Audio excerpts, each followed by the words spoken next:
இப்போ நான்லாம் வந்து ஸ்கூல் போயிருக்கேன், ஆனால் படித்ததில்லை. மதுரையில் இருக்கக்கூடிய மங்கையர்கரசி என்று சொல்லக்கூடிய அந்த பள்ளிக்கூடத்தில் தான் நான் படித்தேன். ஆனால் வகுப்பிலே இருக்க மாட்டேன், வகுப்பிலே இருக்க மாட்டேன். அது ஆற்றங்கரை ஓரத்திலே இருப்பதனால் முக்கால்வாசி ஆற்றங்கரையில் தான் இருக்கும். குளிப்பது, ஏதேனும் வாங்கி சாப்பிடுவது, பிறகு திரும்ப ஸ்கூல் முடியக்கூடிய அந்த நேரத்திற்கு போய் என்ன வகுப்பு வருதோ அதை அட்டன் பண்ணிட்டு அப்படியே வீட்டுக்கு போயிரு. அப்படி ஒரு நாள் நான் ஆற்றங்கரையில் குளித்துக் கொண்டிருக்கும் பொழுது, எனவே தலைப்பு வந்து புத்தக படிப்பும் மத்தக படிப்பும். அதனால உங்களுக்கு சில நிகழ்வுகளை சொன்னால்தான் உங்களுக்கு புரியும்.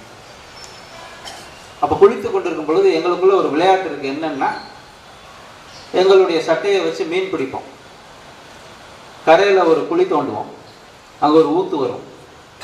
இந்த மீன்களை எடுத்துட்டு வந்து அந்த ஊத்துக்குள்ள போடுவோம். அது நீந்திக்கிட்டே இருக்கும். நாங்கள் திரும்ப போகும்போது என்ன செய்வோம்னா, அந்த மீன்களை திரும்ப பிடிச்சு ஆற்றுக்குள்ளே விட்டுட்டு போயிடுவோம்.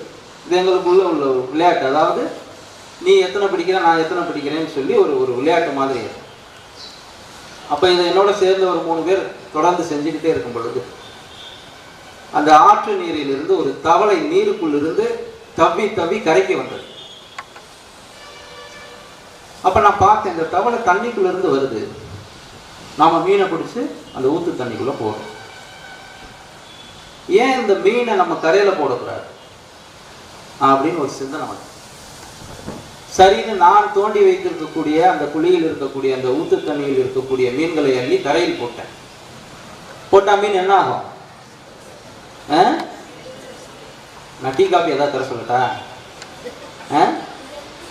சத்தமா பேசுங்க. செத்துரும். அள்ளி போட்டேன். அந்த மீன் என்ன ஆயிடுச்சு? இறந்துருச்சு. கொஞ்சம் பக்கத்துல தான் அந்த நீரில் இருந்து வந்திருக்கக்கூடிய தவளை அங்க நின்றுட்டு இருக்கு.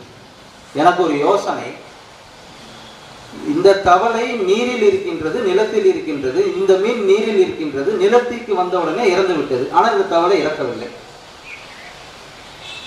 என்னுடைய வாழ்க்கை மாற ஆரம்பித்த தருணம் அது. நான் எனக்குள் திரும்பிய தருணம் அது. ஏன் இந்த தவளை மாதிரி இந்த மீனுக்கு கரையில் இருப்பதற்கான வாழ்வு முறை அமைப்பு இல்லை என்று யோசிக்க ஆரம்பித்தேன். நான் மீண்டும் மீண்டும் போய் 4-5 மீன் குட்டிகளை பிடிக்கிறேன், குஞ்சுகளை பிடிக்கிறேன், கரை